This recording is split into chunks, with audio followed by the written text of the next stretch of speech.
Good morning, and welcome to the Polestar 2.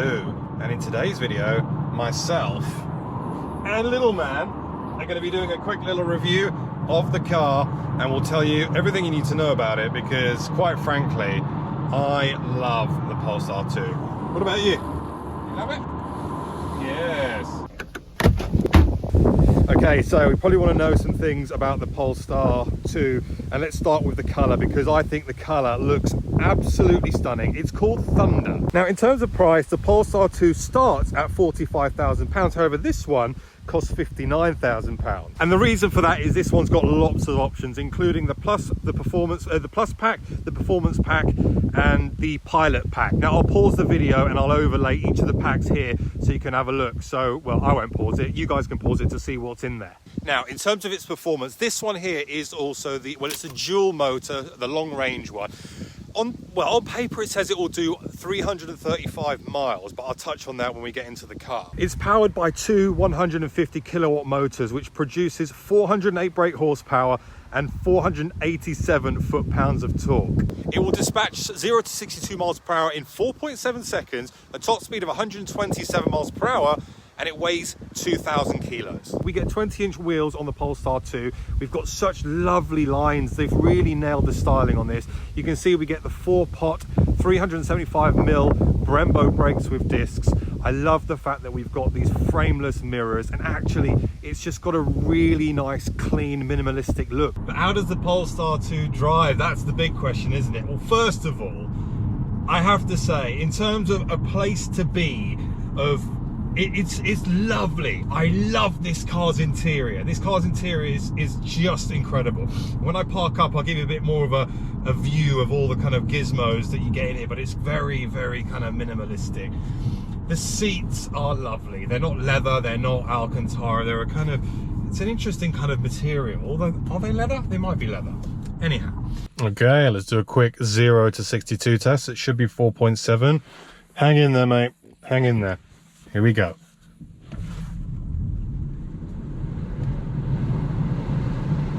There it is. I mean, that is mega quick for this car. Now, let me just start on some of the negatives first, because there's an awful lot of positives, but there's a couple of negatives. Oh, at least what I'm experiencing right now. Now, the spec sheet on this car says it will do 335 miles out of a charge, according to WLTP. Now, I have no idea how they've managed to get that, because I left home full charge, well, not full charge, 90% charge, which is what Polestar recommend to preserve the battery life, 220 miles. So slightly, well, a lot less, 100 miles less than what I'm kind of said to have got on paper. The Cupra Born that I drove, similar road, similar distance, in fact the same distance, I was getting nearly 300. So I'm not entirely sure if I'm missing a trick here. However, they are the same battery. This is a 77 kilowatt hour battery, but this has much more punch. This drains the battery much more because I have that instant torque. It is truly impressive performance.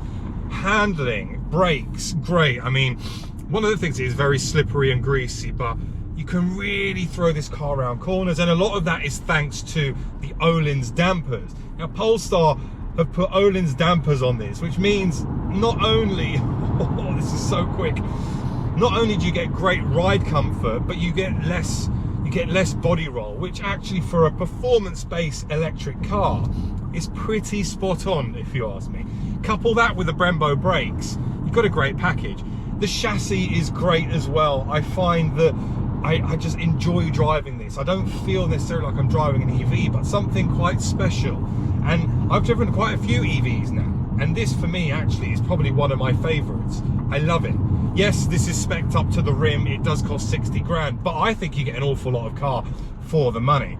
The other things that I get inside the car, which are really, really welcome, is I get heated steering wheel, I get heated seats, I've got different driving modes, I've got different methods of setting up the steering wheel, so I can have it in light, medium or stiff steering. I can set the car to creep mode. I get things like autonomous driving level 2, which is part of the Pilot pack. I also get adaptive cruise control. These are all things which just keep adding tick boxes to what is already a really, really good car. Oh, that acceleration is so good. And also you can see down here, it's a stunning center display, a vertical base center display, but also the whole car is based off of an Android platform, so you get apps. So the other thing as well with these Olins is you can properly hang it round a roundabout. Look at this, there's zero roll whatsoever. And the best thing about this car is it's front wheel drive, but there is so much grip. I'm a fan. What about you? Should we get some food? Want some breakfast? You want to eat? Look at that E36 wedding car. There's a V-dubs over there. That's cool, man. Hello. Have we missed the memo, mate? I can't see many cars here. To be fair, this is like the quietest I've ever seen Caffeine in the Machine. I know we're early. We're a little bit early, so I'm hoping that some more cars turn up. Because otherwise, it's just me and you. It's just me and you. Okay, go on then. Go on then. Explore. Whilst there's no cars here, you might as well. And whilst there are no cars here at Caffeine in the Machine for the time being, I can quickly just touch on how it's been to live with the Polestar 2, because like I said, it's been really nice. I haven't had any range anxiety. The only thing, like I said earlier on, I'm a little disappointed with the range. I thought we would get more, and if it says 335 WLTP, not entirely sure how they've come to that conclusion. Just casually sitting here in the corner, we've got a lovely V8 R8. Tell you what, this engine is phenomenal. And then next to it, you've got the V10 Spider. I do like this car a lot. You're just not interested, are you? There you go. Thirsty pup. Plenty of excitement here. Yes? That's it? No more? Okay. Whilst we're here, we can show you the boot of the Polestar 2. Pretty vast boot. And of course, electric tailgate.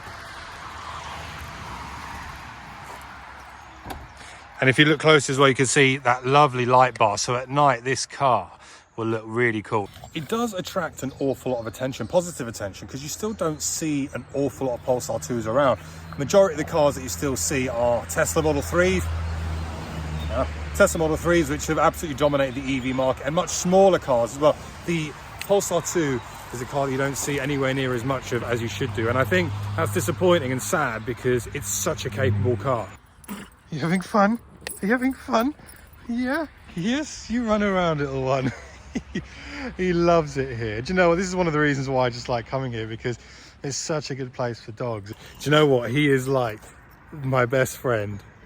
Makes me so happy. So happy. Puts a lot of things into perspective, having a dog. There are things that you used to care about a lot that you don't care about anywhere near as much. Just having a little pup like him makes you smile. And you know what's here, right? Food's here. Bacon rolls here. Your game. Yeah.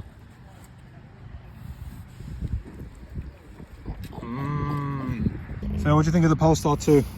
You like it?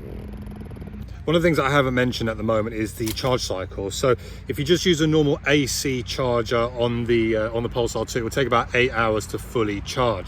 However, if you use a DC, so a supercharger, a fast charger, it will go from 10 to 80% in 30 minutes, which is a winner, to be fair. And even if you are doing around 250 miles out of a whole charge, the fact that you can charge it in half an hour is a good thing. So it's not going to hinder you when you need to do long journey. Is that right? Is it going to hinder you? Paw? Paw. Thank you. Next time you're bored on a Saturday morning, jump in the car, pop down to Caffeine in the Machine. If you've got a pooch, Roller, if you've got a pooch, bring them down, they love it here. And there's plenty of other dogs around as well, just not today. All right, I think we set back off because we've got Formula 1 qualifying to watch at home, and I probably should take him for a proper walk. Good boy. Yes. Yes. Good boy. Yeah, get comfy. Watch your head. Watch your head. Yeah, slightly disappointing turnout today, if I'm completely honest with you. They have got the qualifying game. Well, they've got the qualifying. So what we really should have done is just come for the midday session like we did in the Cooper Bourne. But hey, it is what it is, I guess. So yeah, let's start making our way home. And yes, let's leave the machine. So those who were here for the wedding are now slowly starting to wake up as we are leaving. So look, in summary, what do we think of the Polestar 2? I love it. I really love it. The only thing that I still can't quite get my head around is this range. Look, I got 53% range. So in theory, if this was 300 miles, if this was 350 miles, I should have so much more. I should have like 175, but hey, it is what it is. And also, before you say anything, it's based on how you drive it. Well, I haven't really driven it that hard. I kind of drove it on autopilot, cruise control on the way down. But check the acceleration.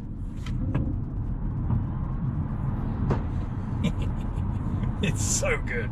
It's so good. Styling, it's a winner. Comfort, it's a winner. It's a little stiff if you're not on really smooth kind of tarmac roads. You will notice, and that is of course due to the Öhlins dampers. But it just ticks a lot of boxes for me. It is a little bit pricey once you chuck the options in, but it is worth it. I love the minimalist look. I love the whole design. I love this panoramic sunroof. That for me is just, it's beautiful. Especially, you've even got like a little North Star lighter, so at night when you look up you can see the North Star. Very cool. But would you buy one? Would I buy one? I think I would buy one. If I had the money, I would probably consider buying one, because I do think as an all-round car it's pretty brilliant. It is pretty brilliant. If you enjoyed the video, please smash the like button. Comments are always welcome, and guys, I'll see you all very soon on the next one. Take care. Bye bye.